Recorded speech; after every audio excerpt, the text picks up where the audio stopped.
welcome to another episode of Meal Prep Monday. I'm your host and founder of Prep Dish, Allison Schaaf. Today, I'm talking about saving money at the grocery store and providing 11 specific swaps you can make to help save money next time you visit the grocery store.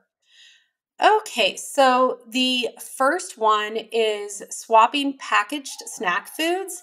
This can be for you or the kids for whole foods or snack bags that you make on your own. So whether that's buying a bulk bag of nuts and putting those into little baggies. The example I like to use though is apple slices. So my kids love apples. So we do a lot of apple slices for snacks. Honestly though, sometimes if we're at home, we just do whole apples. But if we're in the car, instead of doing like a little pouch of applesauce, a little homemade package of apple slices is not only cheaper, but it's a lot healthier. So you're getting more fiber.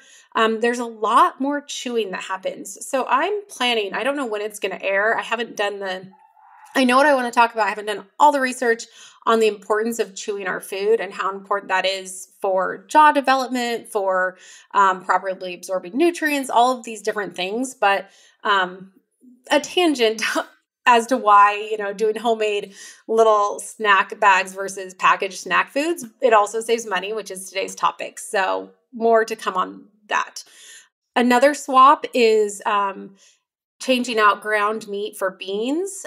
What I usually do here is like a half and half or like even 25% ratio. So like subbing some of the meat for beans. I've also done it with mushrooms. The third one is using whole bag of oats versus the individual packets.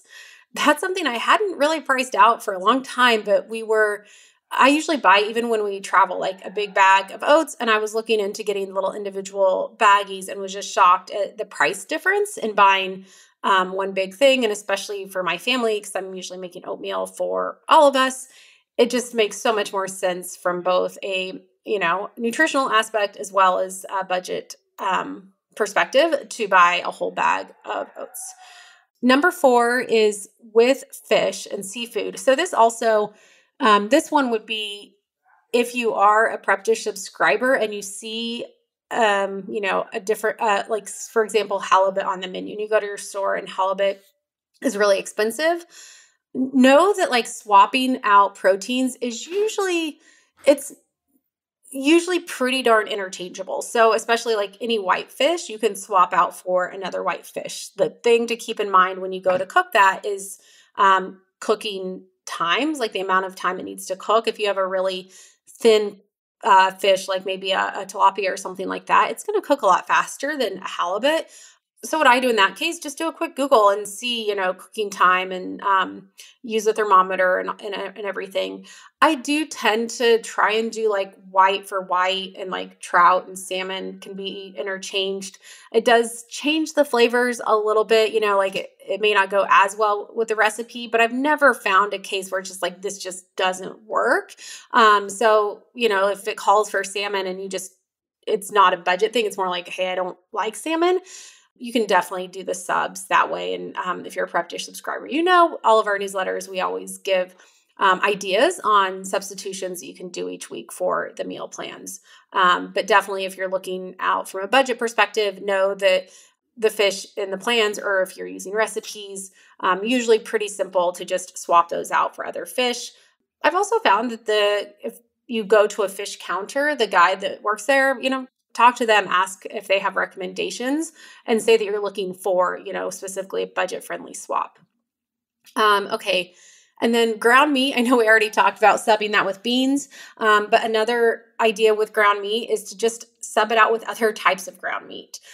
So an example of this is someone on our Facebook page recently, or our group, we have a group for Prep Dish, and she said that they have a whole cow, I think that they raised, it's like a grass-fed cow. And so in their freezer, they have a ton of ground grass-fed beef. And so she wanted to swap that out for turkey. Again, that's usually pretty easy to do. Honestly, you really don't usually need to make any sort of alterations to the recipe. Now, if you are doing a swap of like ground beef for chicken or turkey, just know that ground beef, like for burgers, it's okay if it's a little rare on the inside, but turkey or chicken, you don't want to have all the way cooked through.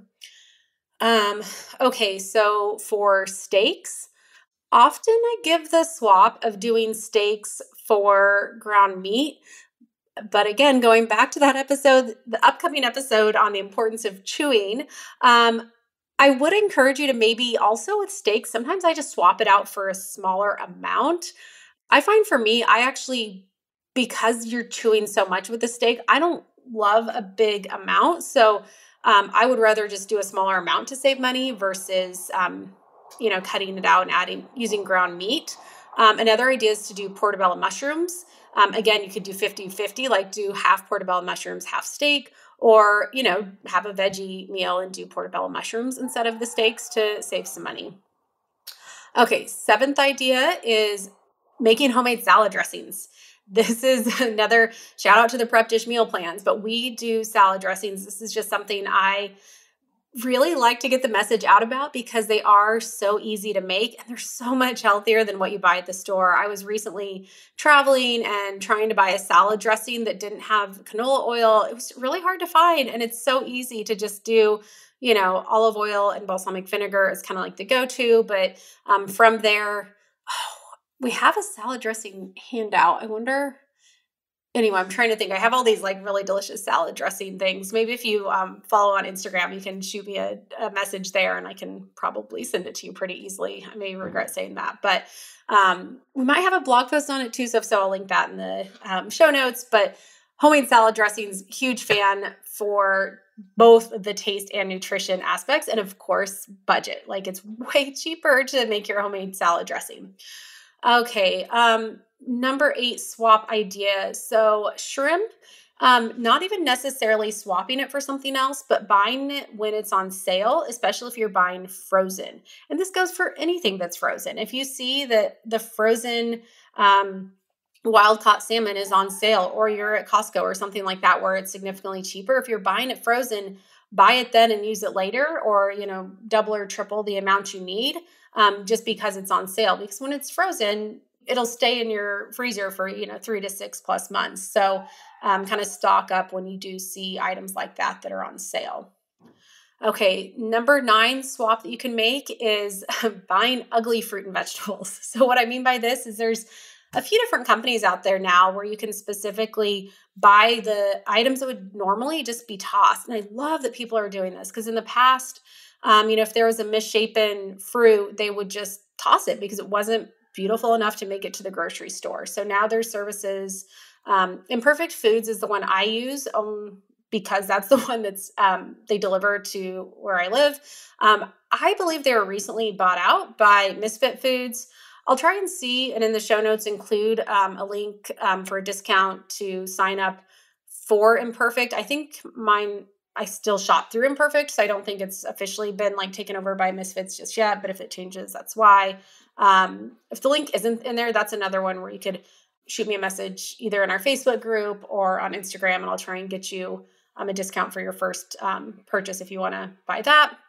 And then number 10 swap is growing your own herbs. So this is another one that might help some of you that are regular users of Prep Dish. We like to use fresh herbs. I'm such a fan of fresh herbs. I think I've done entire episodes on this in the past. But they just provide so much flavor to food and really make things stand out and feel a lot more elevated in terms of their flavor. And so something I love to always incorporate into meals or salads or, just a little fresh herb goes a long way. And some of them can be pretty easy to grow at home. So that might be something if you're looking to save money where you could, maybe pick and choose a few of your look and see, pick out a few of your favorites and then do some research, ask around in your neighborhood of what's easy to grow in your area, or maybe you just do a few, plants on your windowsill. But there are some that are a little easier than others. For example, mint is pretty easy. Rosemary, where I'm at, is really easy to grow. So start with some of the easier ones and work up from there. Okay, and last but not least, the way to save money at your grocery store is to have a plan. If you go into your store having a plan and not buying things you don't need, you are going to save a significant amount of money. Even better yet, use Prep Dish. So our meal plans are designed specifically so that everything you buy, everything on that grocery list is used that week. And this applies to anything that's going to be perishable. So any of your fruits and vegetables or things like that, we're not going to leave you with, half an onion or half a bag of green beans that are just going to wither away in the back of the fridge. We are really intentional in creating these plans.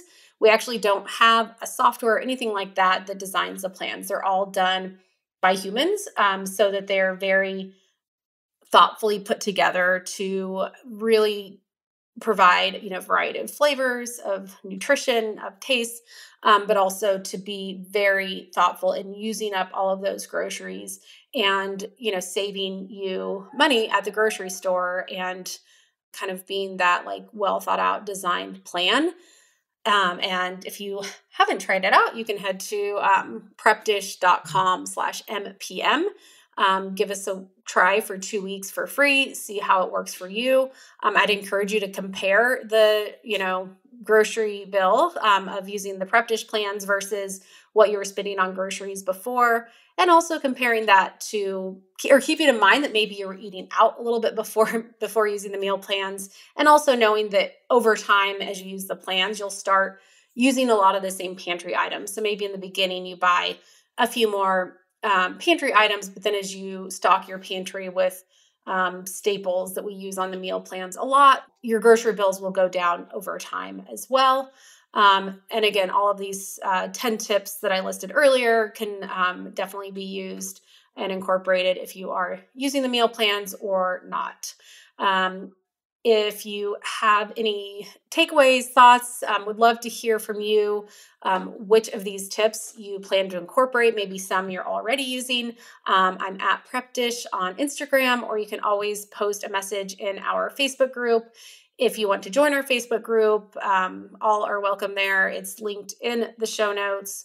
As always, if you would do a screenshot and share this with a friend that you think would enjoy this episode, I would really appreciate that. Just helps to get our podcast out so others can find it and listen to it. That is all I have for this week. I will be back again next Monday with another episode.